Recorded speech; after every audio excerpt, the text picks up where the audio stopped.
Today I'm going to be doing a video on how to replace the springs inside of a Wayne Dalton TorqueMaster 1, the original TorqueMaster. This is for a 16-foot wide, 7-foot tall door with a 125-pound balance weight.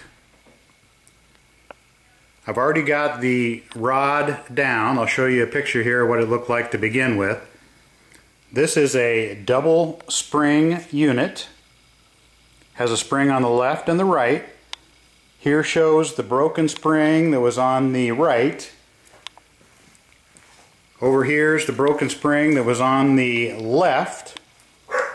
One tidbit about the left spring is the left spring could be different than the right as far as tension, and they will always come with red paint on them.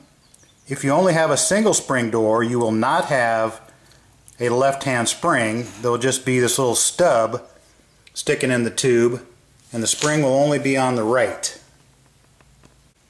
I want to make it perfectly clear that I am not a garage door spring replacement expert, and that this work can be dangerous. You're dealing with springs that are very powerful, and there are some things that can go wrong. I will say that this particular system seems very well designed and pretty safe because the springs are completely concealed within that tube, and the winding mechanism on the outside makes it easy to wind the springs with a drill. So you're not doing it by hand and using a rod and a locking nut and trying to crank some big external spring that's usually mounted right in the middle of the garage door, right up above it. We're going to flash forward here to the completed job. Everything's all done. My TorqueMaster 1 original system is now back in business. This started out as, hey, all I need is some dang springs. It would have been super easy to install springs. Whoops, those springs aren't available locally. Oh, you can buy a conversion kit to the TorqueMaster Plus. You're going to lose this little end piece here. You have to change the bracket, do a bunch of other stuff. No, I just want to change the springs. Okay, well, you could buy this 16-foot tube with the TorqueMaster Plus springs in it, screw the ends off, throw the tube away, use the springs, be back in business. Okay, that's a viable option. Or how about I just buy the springs direct from Wayne Dalton, get them delivered, back in business. Great idea. Oops, the bearings in my cable hubs are shot. Oh well, out to the dealer to get a $30 hub kit. We're back in business. I still have my turn indicator deals on the end. Everything's back working. This is my single garage door with the TorqueMaster 1, but it's going to just have a single spring. And you can tell that because over here you've got a dial, and over on this side there is not a dial. So there's only one spring, and that spring is over here on the right side. When you're talking garage door lingo, right and left are always from the inside of the garage looking out. So the right is from the inside over here looking out. Left is over here on my left.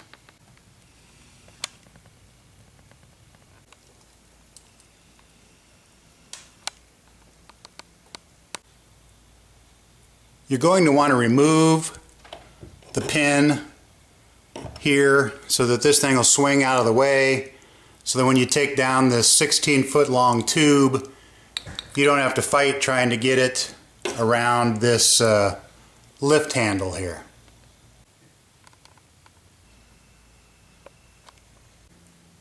My recommendation is to hire someone to do this job for you. They're usually pretty cheap, $75 maybe for them to come out and do the work for you. You'd probably be a lot happier. In my particular situation, I'm cheaper than dirt, and if I can do something myself and save a buck, I'll do it.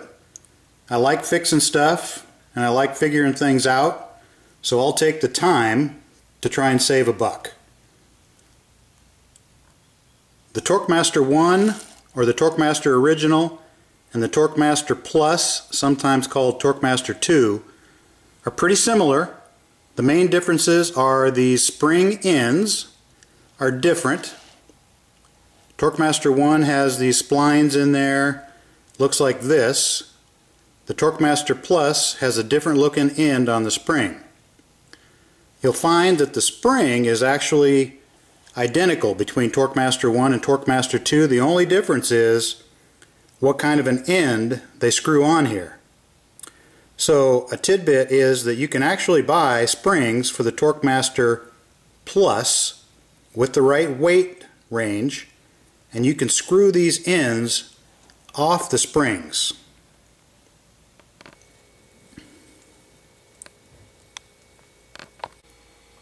Now in my case, they highly recommended that I upgrade to the TorqueMaster Plus. They sell an upgrade kit for that. It comes with some brackets,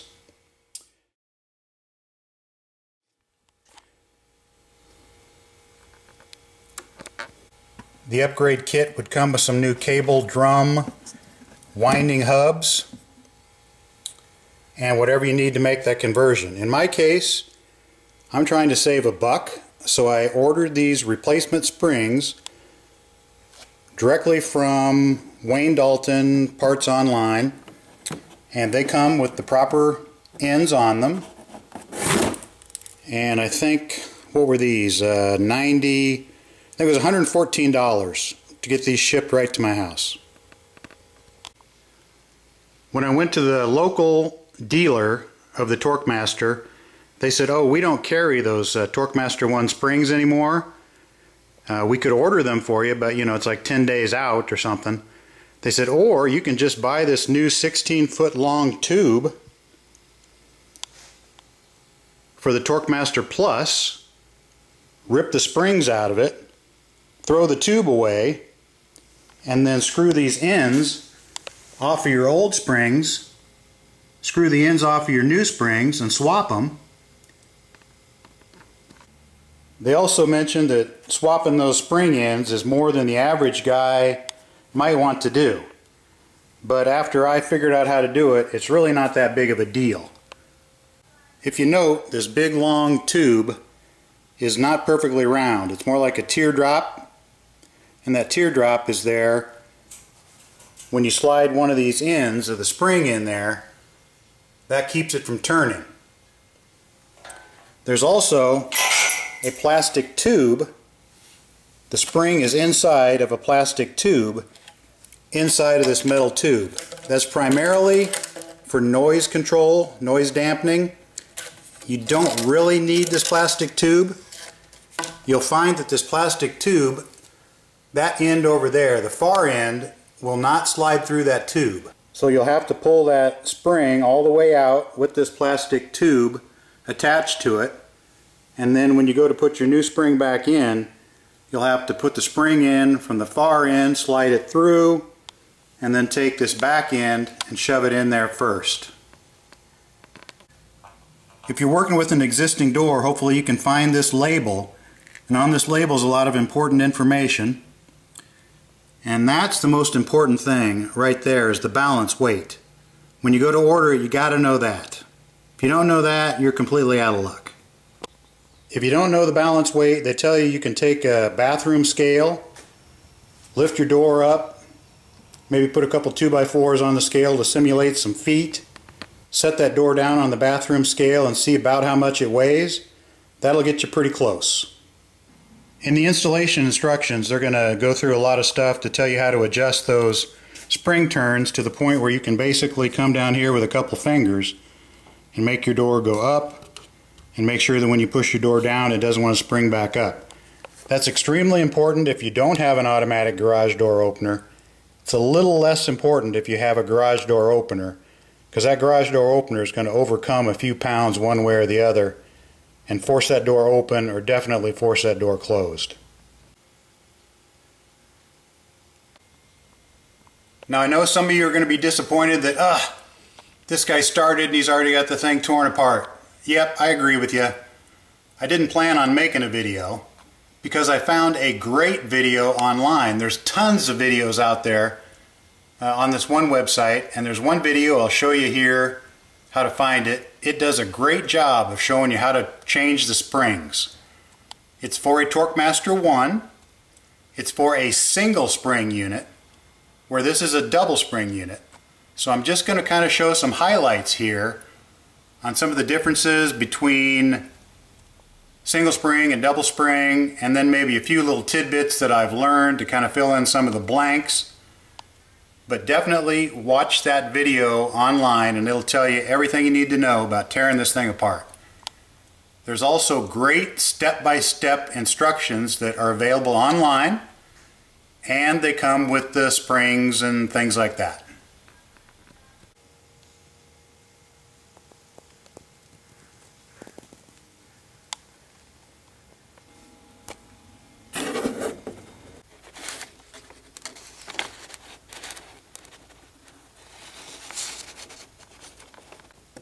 The instructions are going to tell you that there may be a slight difference in like the diameter of the wire that the springs are made of, but that basically they are identical in every other respect, so it's not a big deal. It's just a change in the manufacturing process.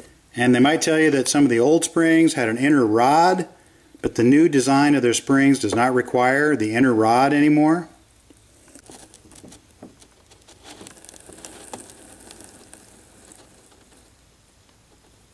The step-by-step instructions are great.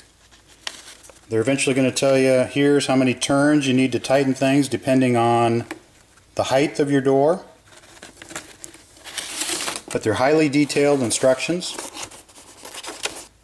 As I mentioned, I'm big into saving a buck, so I was not planning on getting new ends here, but when I got these off and looked at them, these bearings are completely shot. I mean, they're horrible. Those little bearings, they come out of there real easy. They're just kind of pressed into this plastic. They pop out real easy. I tried to see if I could get this bearing locally from a bearing supply store, and they had no luck. This is a real oddball. It has a 7/8 inch inside bore, and the outside diameter here is 1.5 inches, so there's really not much room for ball bearings. But this thing, if I could really get in there and show you, it's just got tons of slack in it, and it's in horrible shape. It's coming apart. So I went over to the local supplier and got this cable drum kit. Comes with 2 new drums, new cables on there, and that's basically about it. They look a little bit different. If you look at this end here, you can see those teeth. Those teeth do not exist in the TorqueMaster 1/original. They've gone to kind of more of a come-along system for ratcheting things up, and I think they've gone away from the worm gear and the tooth gear setup. They've changed the bearing a little bit. It no longer has a flange, and I think the ball bearings in there are just a little bit bigger. Even though these look physically different, the new one will fit on TorqueMaster Plus and the TorqueMaster Original, so it's interchangeable. There are situations where you may have to cut the length of this plastic tube a little bit to make things work, because maybe your replacement springs are shorter than the original ones. So we're going to get started here. I've got the right hand spring laid out over here on the right side. Left hand spring with the red paint on the end laid out over there. We can get rid of these old springs. We're going to take this spring end down here. We're going to put it in the tube starting in that end. That will then be butted up to the edge of that tube, and then we'll take that plastic end, we'll shove it in here and run that spring in that way, and just leave that hanging out over here. Same on the other side.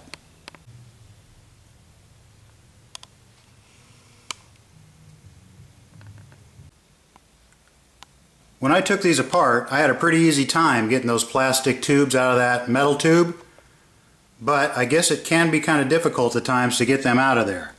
Sometimes you got to kind of shake it, bang it a little bit, get some needle nose pliers, pull on it. I've got the springs and plastic installed in both ends. You'll notice right here where my fingernail's at, there's a groove. That groove is going to fit in the hanger when you go to put it up there.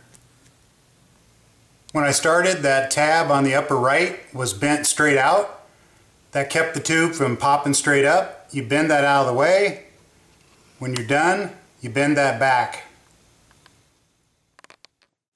Again, I have that piece loose, so I was able to work that tube up there. Right now it's just kind of leaning up there. I'm going to go up there and I'm going to get the two ends in place and get this center guide gear fitted into that. This center guide just slides freely on that tube, so you can put it wherever you need it. I got a little complacent, not following the step-by-step instructions. Should have probably put these hubs on there before I whipped it up into place, no big deal. We'll go ahead and throw those things on. In my case, I had to get new hubs, so I got new cables. I'm going to have to adjust the length of the cable by loosening a set screw on here somewhere, and then pulling the slack out of the cables and some other stuff that you wouldn't have to do if you were not replacing these and using your old cables.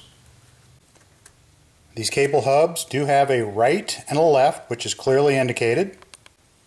When I first tried to get these cables off the other night, I looked at this and I'm like, how in the world do you get that off? You know, you must have to get that pin out of the way. Nothing near that hard. Basically, you just grab with a pair of needle nose and push in one direction. That loop will get a little bit bigger. Give it a little turn, maybe a small screwdriver and ice pick, and this wire will slide right off of that pin that it's over the top of. As far as parts go, you want to keep your left and your right separated. We've got here the winding mechanism with the sprocket gear and the worm gear.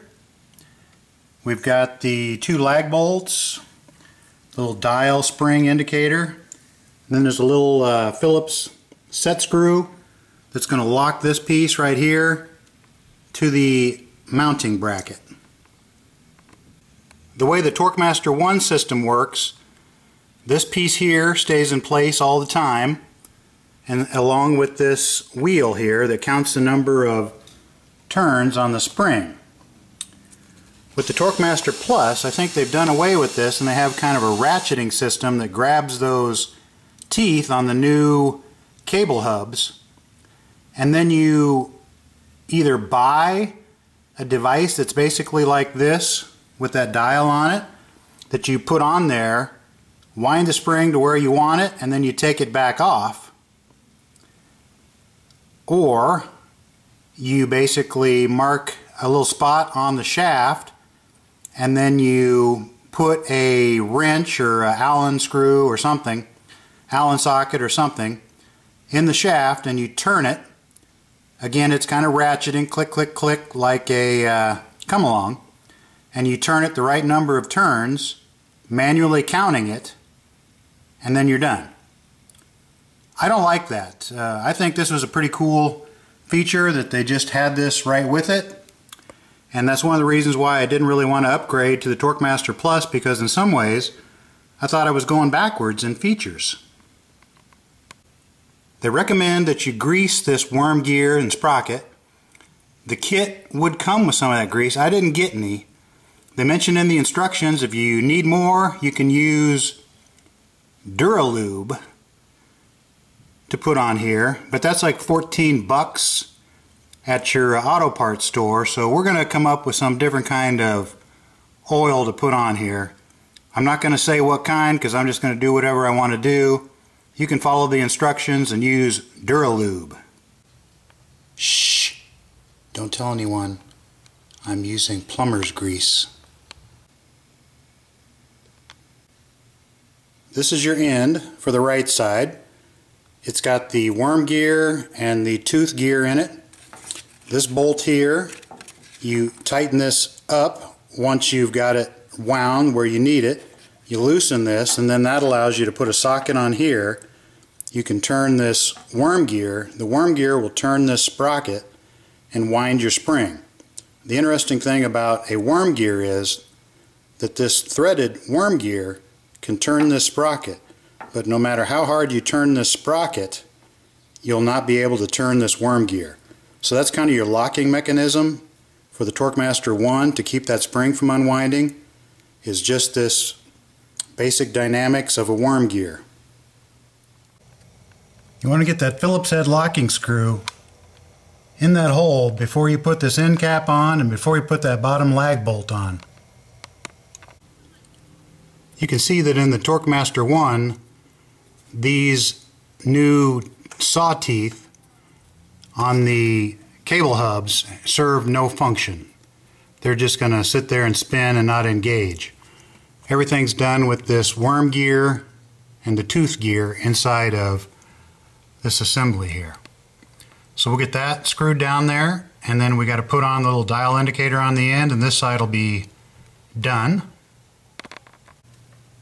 Now, since I've got new cable hubs here, I have to loosen this set screw here, and that allows me to grab this cable with a pair of pliers, and I can pull on it, and then I'm going to shorten this cable up to about the right length, making sure that I've got at least, one wrap over the top of here.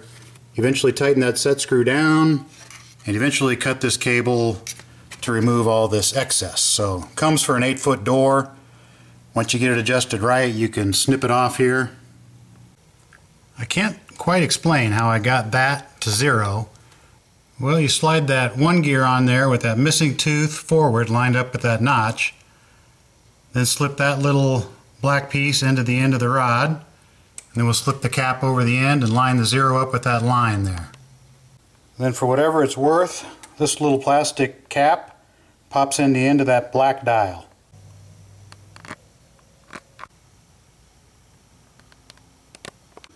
Now to wind it, we're going to put a 7/16 socket on here.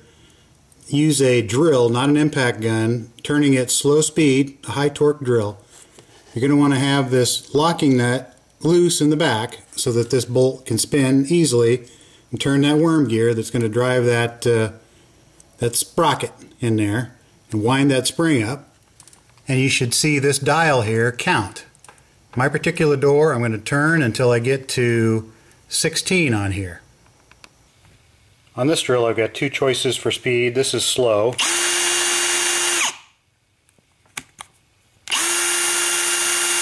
That's fast. I'd rather turn that nut. They say I think 1300 RPMs is what you're supposed to use, no more than that.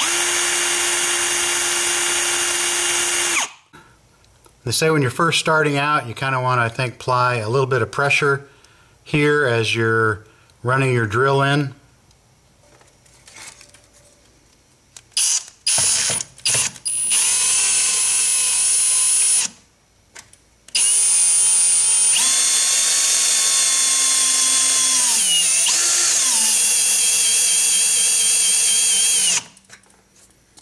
Got a little bit of tension on there. It's saying 2. I'm going to go check the other side, make sure my cable's wound around the hub correctly. And it's off just a little bit, but it's still loose enough that I can turn this and I'll get that cable lined up on that first groove.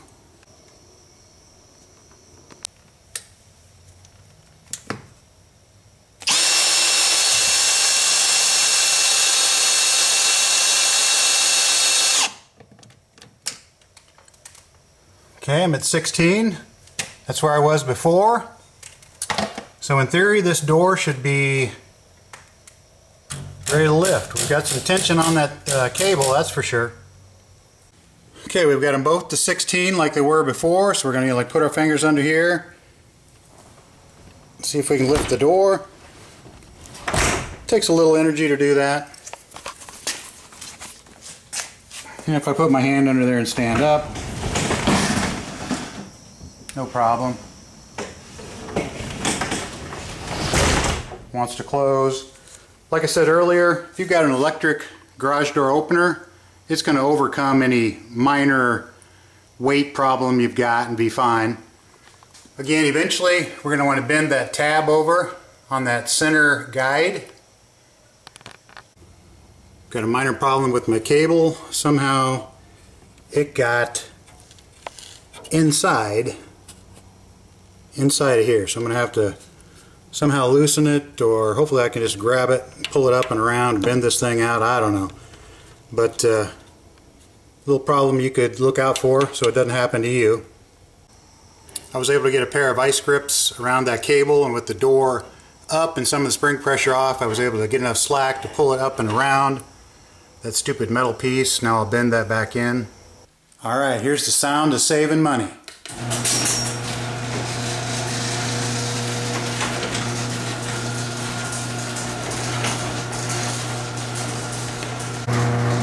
Now, again, unless you're broke or you like to punish yourself, just have a professional come out and do this for you for, $75, and you'll probably get off a lot easier. It really wasn't bad. I actually like the TorqueMaster 1 setup better than the Plus because you have those counters on the end. But either system will work good for you.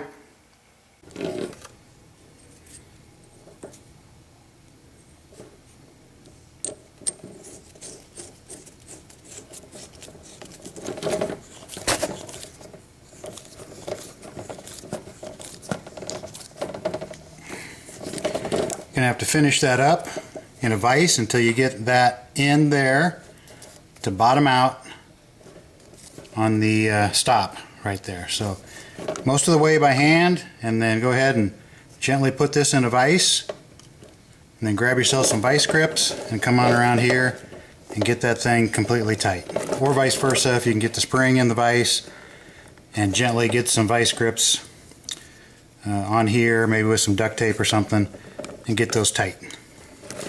It'd be great if you had a tool that would go in there. You could hold the spring still and just crank on this baby, or I'm sure the guys that do it all the time, they probably have a hub or something that slides on here, gives them more leverage. But anyway, they just basically screw on and off of there. These are those bearings.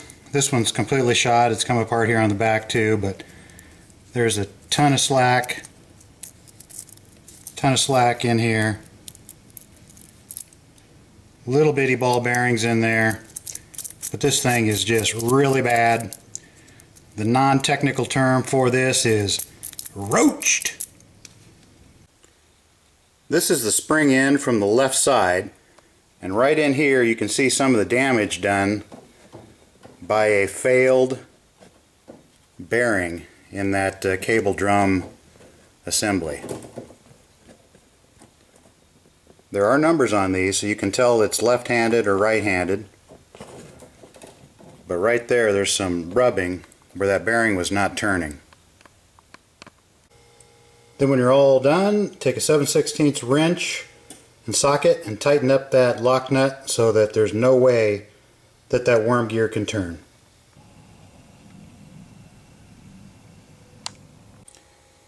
This teardrop shaped anchor end that slides into the tube, it will screw off also.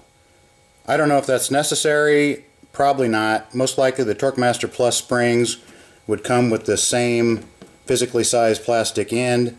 It's just the other end that you'd need to swap.